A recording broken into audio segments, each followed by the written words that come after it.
Yapma lan. Yapma lan diyor.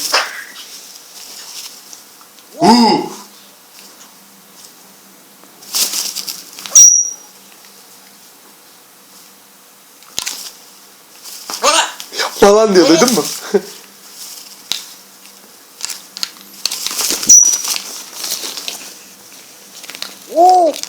Bir anda hop işte böyle.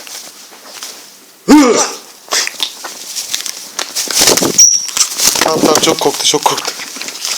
Yapma lan, beni ısırır. Yapma lan diyor yani. Kuşum, korktun mu annem? Yo. Korktun mu? Mıstık, korktun mu? Öp babayı.